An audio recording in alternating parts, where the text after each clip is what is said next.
নিশ্চয়কৈ এই সময়ত সকলোৱে দেখা পাইছে যে অসম বিধানসভা চলি আছে। এই অসম বিধানসভাত যে আমাৰ জনগোষ্ঠীয় এটা সংখ্যা জনগোষ্ঠীক নচাত কৰা এটা বিল যে 6 জনগোষ্ঠীক জনজাতিকৰণ কৰা এই বিলটো এই মানে যে এতিয়া এছেম্বলিত এইটো উত্থাপন কৰিবলৈ কেবিনেট ডিচিশন অলৰেডি হৈ গৈছে। ইয়াত আমি ট্ৰাইবেল জনগোষ্ঠীয়ে বিৰোধ কৰে।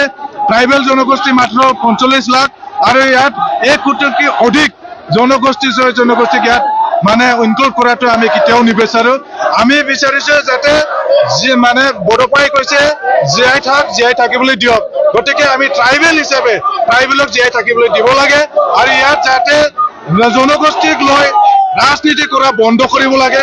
অসম চৰকাৰক আমি উকিয়াই দিছো যাতে এই ট্ৰাইবেল মাত্ৰ মানে কেইবালাখ মাত্ৰ 45 লাখ মাত্ৰ ট্ৰাইবেল জনগোষ্ঠীক নচাত কৰি 45 লাখ যে জনগোষ্ঠীক মানে সেৱ কৰি যি এটা বিল আনিব খুজিছে তাৰ বিৰুদ্ধে আমি যে জংগী আন্দোলন ইয়াত বাক্সা জিলা মুছলপুৰত ইয়াত অনুষ্ঠিত কৰিছে আৰু নিখিল বড়ো ছাত্ৰ সন্থা ইয়াত মদাহী ছাত্ৰ সন্থা মদাহীৰ মানে যে সন্মিলন লগতে আমাৰ সাহিত্য সভা সকলো যে আমাৰ যিখিনি জাতীয় সংগঠন ইয়াত আমাৰ উপস্থিত হৈছে। সকলো জাতি জনগোষ্ঠীয়ে জানে যে জনগোষ্ঠীৰ যিখিনি প্ৰাপ্য যিখিনি আমাৰ প্ৰাপ্য আছে কনষ্টিটিউচনেলি সেইখিনিয়ে দিব নোৱাৰে চৰকাৰে।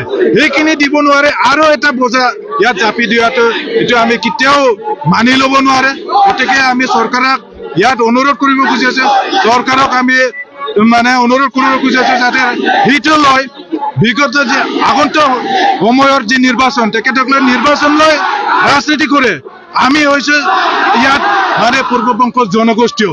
গতিকে এই জনগোষ্ঠীক জীয়াই থাকিব দিয়ক।